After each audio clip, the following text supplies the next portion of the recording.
Supreme കോടതിയുടെ മുന്നിൽ മോദി സർക്കാർ വിറങ്ങലിച്ചു നിൽക്കുന്ന സമയമാണ് ഇന്ന്.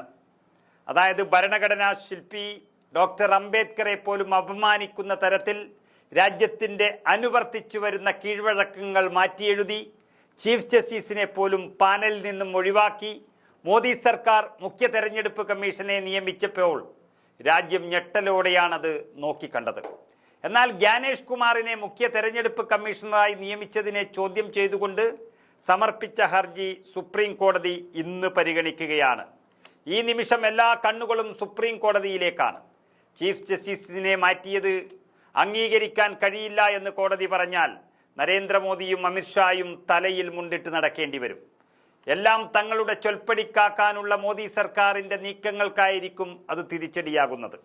അസോസിയേഷൻ ഫോർ ഡെമോക്രാറ്റിക് റിഫോംസ് അഥവാ ADR എന്ന സംഘടനയാണ് ജ്ഞാനേഷ് കുമാറിൻ്റെ നിയമത്തിനെതിരെ സുപ്രീം കോടതിയെ സമീപിച്ചത്. തെരഞ്ഞെടുപ്പ് കമ്മീഷണറെ തെരഞ്ഞെടുക്കാനുള്ള സെലക്ഷൻ കമ്മിറ്റിയിൽ നിന്ന് ചീഫ് ജസ്റ്റിസിനെ ഒഴിവാക്കിയതിനെതിരെ നേരത്തെ തന്നെ സുപ്രീം കോടതിയിൽ കേസുകൾ നിലവിലുണ്ടായിരുന്നു. ചീഫ് ജസ്റ്റിസിന് പകരം ക്യാബിനറ്റ് മന്ത്രിയെ സെലക്ഷൻ കമ്മിറ്റിയിൽ നിയമിച്ചതും വലിയ വിവാദമായതാണ്. കഴിഞ്ഞയാഴ്ച കേസ് പരിഗണിച്ച ജസ്റ്റിസുമാരായ സൂര്യകാന്ത് അതുപോലെ N കോടീശ്വർ സിംഗ് എന്നിവരടങ്ങിയ ബെഞ്ച് കേസ് ഫെബ്രുവരി 19 അതായത് ഇന്നേക്ക് മാറ്റുകയായിരുന്നു. എന്നാൽ സുപ്രീം കോടതിയുടെ സമയവും ഉത്തരവും വരാൻ കൂടി കാത്തു നിൽക്കാതെ വളരെ തിരക്കിട്ടാണ് തെരഞ്ഞെടുപ്പ് കമ്മീഷന്റെ നിയമനം മോദി സർക്കാർ നടപ്പിലാക്കിയത്. തങ്ങളുടെ ലാഭം മാത്രം നോക്കിയാണ് ജ്ഞാനേഷ് കുമാറിനെ മുഖ്യ തെരഞ്ഞെടുപ്പ് കമ്മീഷണറായി നിയമിച്ചത്.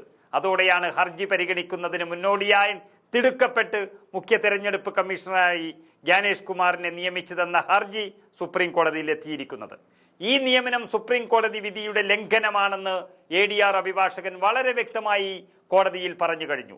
മാത്രമല്ല സുപ്രീം കോടതിയെ പുല്ലുവില നൽകാതെ മോദി സർക്കാർ ജനാധിപത്യത്തിൽ ഏറ്റവും അത്യാവശ്യ ഘടകമായ പ്രതിപക്ഷത്തെയും അപമാനിച്ചിരിക്കുകയാണ്. അതായത് സെലക്ഷൻ കമ്മിറ്റി യോഗത്തിൽ പ്രതിപക്ഷ നേതാവ് രാഹുൽ ഗാന്ധിയുടെ വിയോജിപ്പ് തള്ളിക്കൊണ്ടാണ് ഇന്നലെ ജ്ഞാനേഷ് കുമാറിനെ നിയമിച്ചത്. വിഷയത്തിൽ കോടതി തീരുമാനം വരുന്നതുവരെ നിയമനം നിർത്തിവെക്കണമെന്നാവശ്യപ്പെട്ട് കോൺഗ്രസ് വിയോജനക്കുറിപ്പ് നൽകിയെങ്കിലും അത് പരിഗണിച്ചിട്ടില്ല.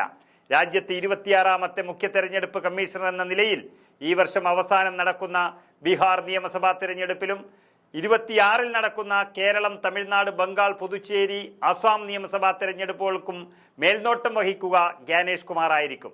1988 ബാച്ച് കേരള കേഡർ IAS ഉദ്യോഗസ്ഥനായ ജ്ഞാനേഷ് കുമാർ UP സ്വദേശിയാണ്. BJP പറഞ്ഞെടുത്തു നിൽക്കുന്ന ഇദ്ദേഹത്തെ തെരഞ്ഞെടുക്കുമോ ഇല്ലയോ എന്നുള്ളത് വേറെ വിഷയം. പക്ഷേ തെരഞ്ഞെടുക്കുന്ന പാനലിൽ ചീഫ് ജസ്റ്റിസ് വേണോ എന്നുള്ളത് സുപ്രീം കോടതി തീരുമാനിക്കുന്നതോടെ നരേന്ദ്രമോദി നേരിടുന്നത് അഗ്നിപരീക്ഷ തന്നെയാണ്.